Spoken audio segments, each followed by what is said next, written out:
Martha, A Picture Story is a feature documentary from director Selena Miles, following the work and life of iconic New York City photographer Martha Cooper.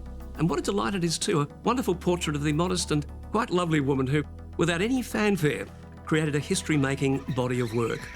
In the 1970s, as the boroughs of New York City burned, the city reeling from a decade of social turmoil, crime and financial crisis, Cooper was one of the few photographers documenting the first vivid images of a burgeoning graffiti scene. The city and its managers hated graffiti. It was seen as a symbol of the city's urban blight. The artists viewed as marauding violent street gangs, the cops certain that the key to reducing violence was crushing it. But for the many artists, many escaping problems at home, graffiti art was a new, expressive way to communicate. Like rats in the city's tunnels, these artists spoke to each other in shape, line and colour in a kind of typographical language of the streets. And Martha, A Picture Story, tracks the photographer's fascination with them and eventually her obsession, constantly trespassing to capture the artists at work. Did I wonder why I was doing it? No, I did not wonder why I was doing it. I was just like, where's the next train? Years later, her book Subway Art, written with fellow obsessive Henry Chalfant, one that virtually no one wanted to publish, would become one of the most sold and stolen art books of all time.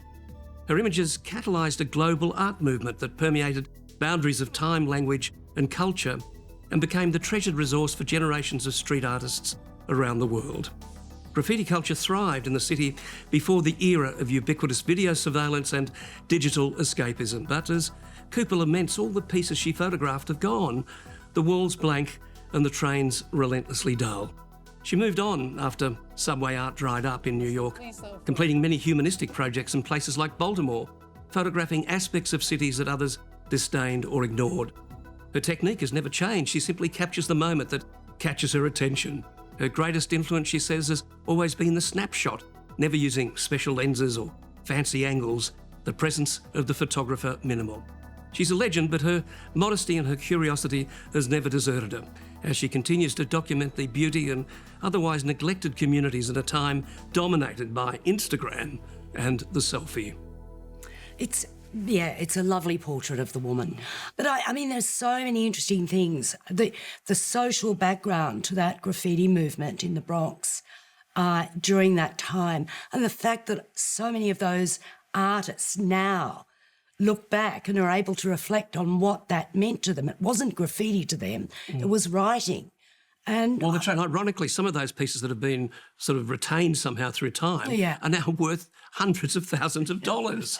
And I love the way that the film starts with a contemporary bit of graffiti in Berlin. Yes. Where she goes out with a graffiti band of bandits, basically, and they're all rugged up in faces concealed and balaclavas, all dressed like terrorists, really. Yeah. And they take over the subways. And I never understood with graffiti how they did the big ones on buildings. You know, I thought they'd get ladders up, but in fact they've got these guns that blast it up, you know, sort of 30 or 40 smiley metres. faces on the subway. Smiley faces like that. That's a fabulous sequence. Yeah. I mean, there's a lot of very lovely filmmaking in this. Yeah, this is an absolutely fabulous movie. What are you giving it? I'm going to give this 4 stars.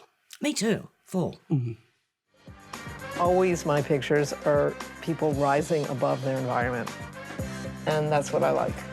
People have come up to me and said, you changed my life. All I can say to them is, well, you changed my life.